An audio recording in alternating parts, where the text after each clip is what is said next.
Select a destination from the listing on the left monitor.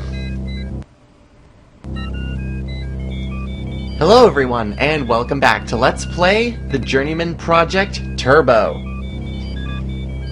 Last time we finished up 2185 and freed Mars from the change in the temporal rip.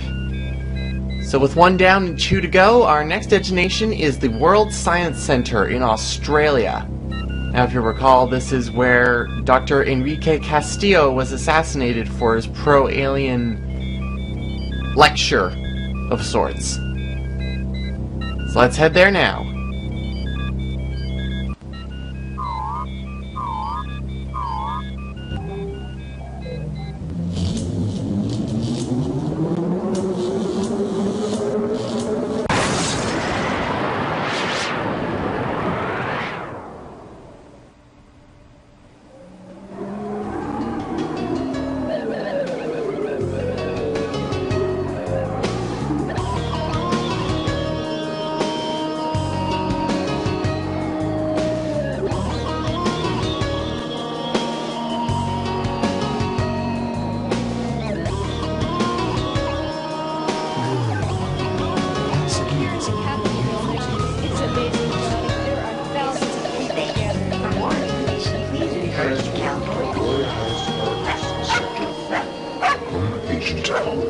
Late arrival. I will assassinate thee, so delicate, my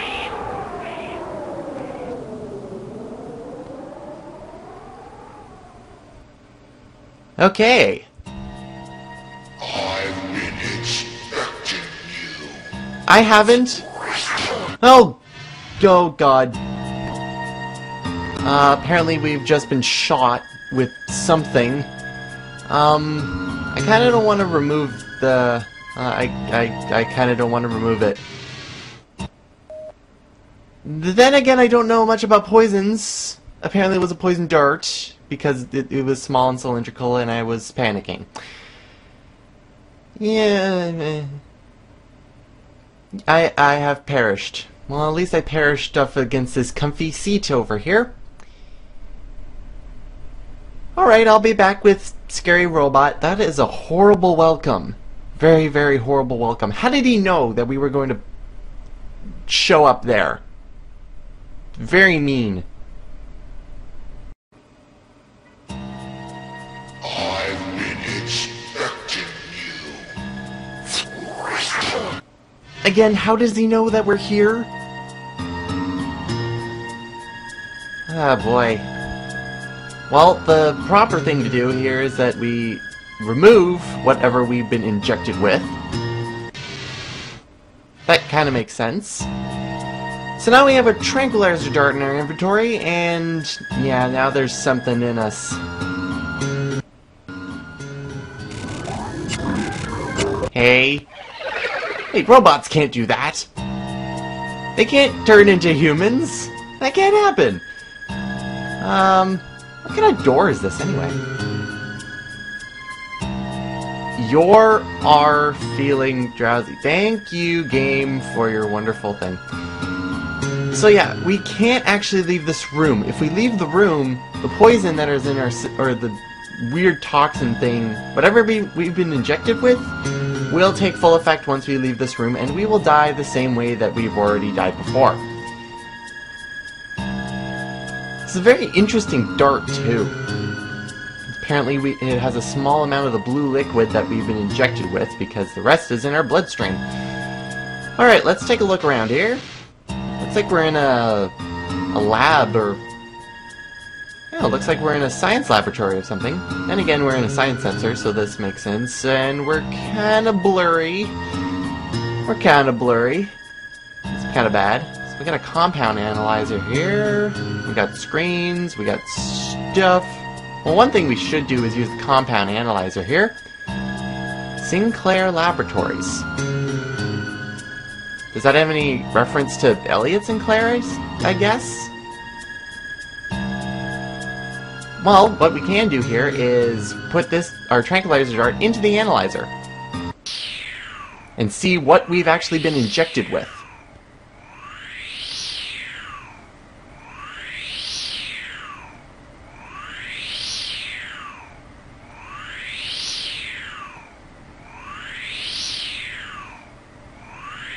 Oh, it looks like a lot of it is just miscellaneous metals, a bit of polystyrene, other things. Very complex. It's a liquid tranquilizer, diamond hydronate. Interesting. Wonder if we'll know more about it. Sending analysis to the compositor. Alright, where's the compositor in this place? That's still incredibly blurry, so it's probably not that.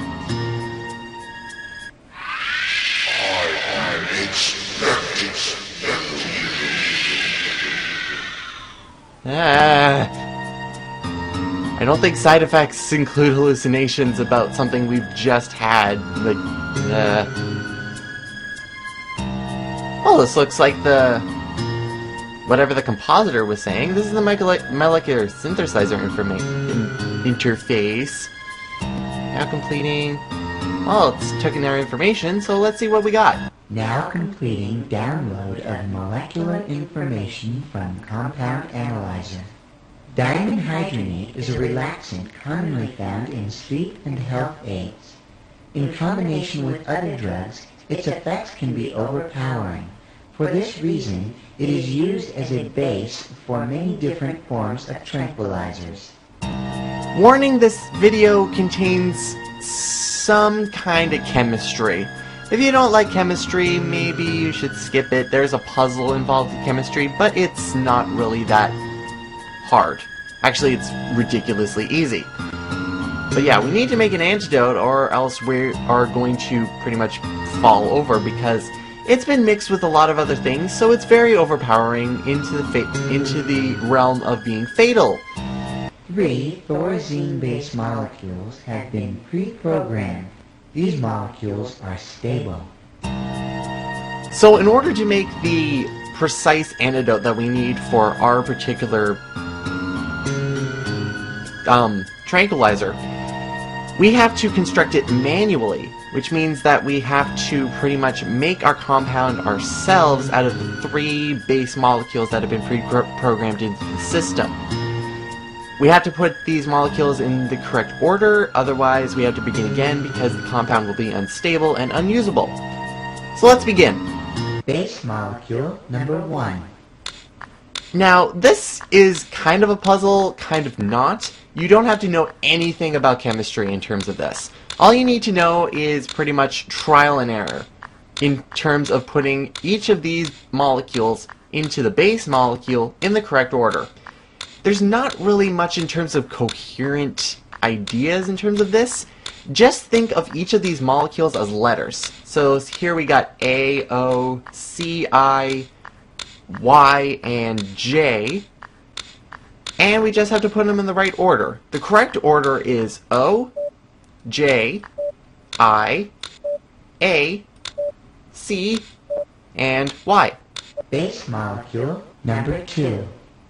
Once you finish a molecule, you go to the next one. However, the combination of these molecules stays exactly the same. So it's again O, J, I, A, C, Y. Base molecule number 3. Rinse and repeat.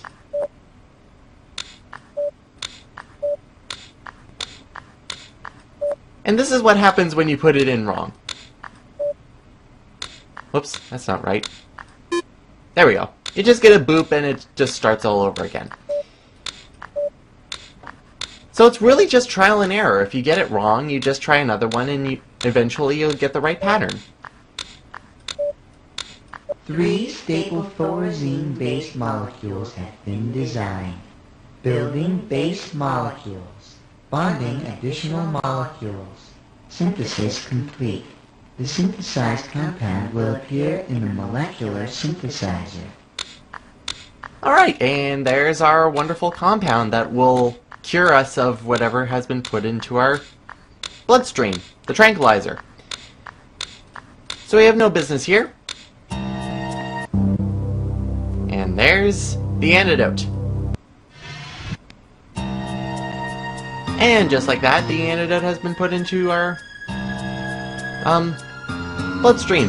And now we're completely cured, so we won't fatally drop dead. composed mainly of thorazine. Nothing special. Now that we have that out of the way, and now we're not tripping balls whenever we look at this, let's take a look at the laboratory here, because there's a lot of goodies and stuff in here, which will take up the remainder of the episode. Compound analyzer here. This looks interesting. A prototype holograph for Ares. Why would something like this be here? I mean, we just took... If you remember from going to Mars, Ares was the robot that we took care of and got the optical memory biochip, and whoever was the mastermind programmed Ares. So whoever's lab this was technically is the person who caused the temporal rip in the first place, if reason stands to be. Well, we got something over here, and that looks like the same symbol. It's the personal log of Elliot Sinclair. He uses the same symbol as what's in the optical memory. Let's compare this. See? Look! Same one. Not good. I'm gonna put up the mapping biochip for now. Not really like it's needed, but alright, let's find something. Apparently he put some entries in here from before 2310. Discovery. Okay, so he has 3 entries in Discovery, each being about a year apart. Let's take a look at these. I had an interesting thought today while working on the contact-sensitive smart alloys project. It's given that all elements behave in a manner that is consistent with their atomic properties. For example, it is consistent for manganese to bond with barium cobalt in a very particular way under certain conditions. In a sense, these universal instruction sets are similar to the DNA which regulates the behavior of all cells in biological organisms. This being the case, it's conceivable that any non-organic matter can be programmed to respond at the molecular level to a set of predetermined instructions and instruction codes. So imagine a lamp which upon command could take the form of a chair, a table, or even a work of art. The possibilities are infinite. I'm confident that a proposal to do further research in this direction will be met with approval. So he's talking about smart alloys in terms of pre-programming very specific commands to inorganic objects. So that can include robots, or in terms of a lamp, you make it turn into a chair, which actually brings us to the morphing ability. Whatever he means by morphing, I mean. This month has been fraught with discoveries about the morphing process. We learned how to morph all of the elements, but only after we realized that a certain few of them are immutable. Specifically, the inert gases, like argon and krypton. Well, because of their unique electrochemical properties, they simply are immutable. Even worse, these elements actually interfere with the bonding of surrounding molecules and bring the whole process to a halt. On the plus side, we have also discovered that if proper care is taken, even organic matter could foreseeably be altered in form. So first up, he looks actually rather better than he did last year. He has a better shirt on. He still has the really awesome glasses there. But he was talking about morphing in terms of inorganic matter and how inert gases like argon or argon, krypton, neon, they make the morphing process not happen. Or like he said, it pretty much grinds to a halt. And then he goes about talking about how organic matter can also morph. That's kind of alarming, really. And almost a year before this date, we have time bending.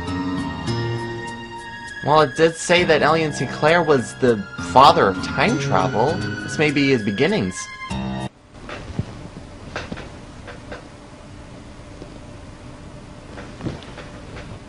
This journal is, beyond a doubt, the most important of my career, as today marks my first success in the application of time distortion theory by creating a localized neutrino acceleration matrix. I was able to bend time for just a fraction of a second.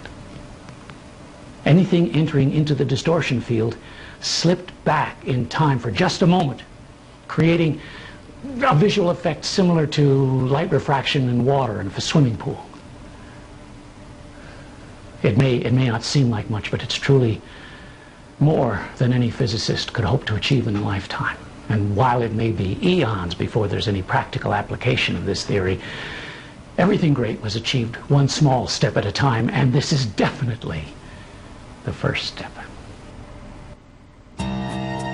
So apparently, during 2309, he was able to bend time for a fraction of a second, which then brought about the Pegasus Project, and 8 years later, after this date, there was actually a practical use for it. Interesting. Very, very interesting. Now there are things to take away from this, including the morphing ability, which we'll get to later in exploring this time area. The second thing that's actually here that's aside from the screen is that you can actually click on this thing to the left. Apparently it's about the biotech implant. Kind of like what we have, Agent 5 has. Let's check this out. It is now 23 days after the implant of the biotech interface into the rat's cerebral cortex. This is good. There's less infection than even Dr. Sinclair had anticipated.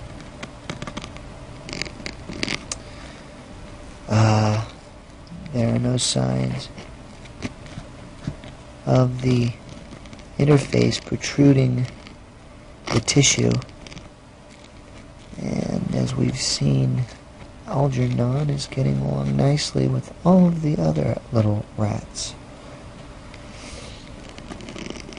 It's amazing that someday even this technology might be used on human beings.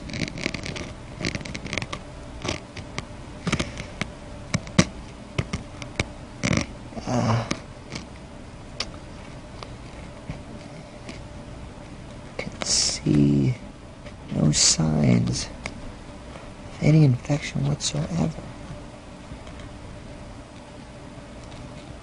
This rat's ready to rock.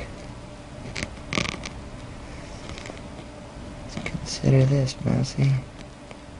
You'll get the cheese quicker than anyone.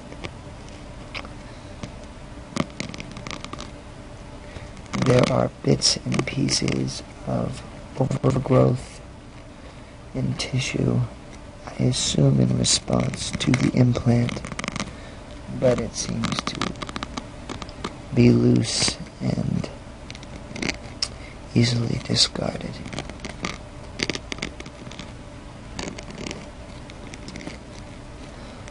These tests are similar to the tests we ran after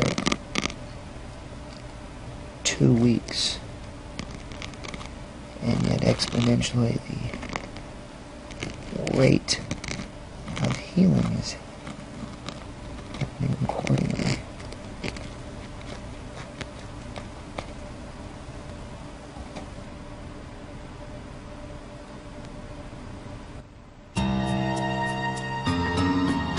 Sorry, I forgot to mention that was kind of graphic going into seeing where the biotech implant was being put into, I believe, a rat called Algernon.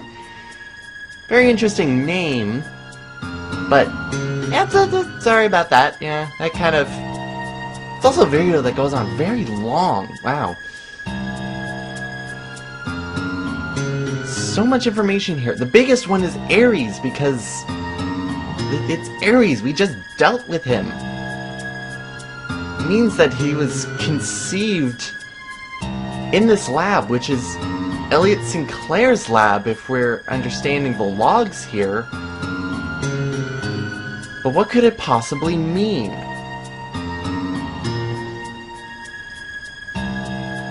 Well, that's going to be it for me, this video, everybody. And next time, we're actually going to go out this door, if you could believe that it's actually a door. And we're going to see what's going on in the rest of the World Science Center. See you next time, everyone.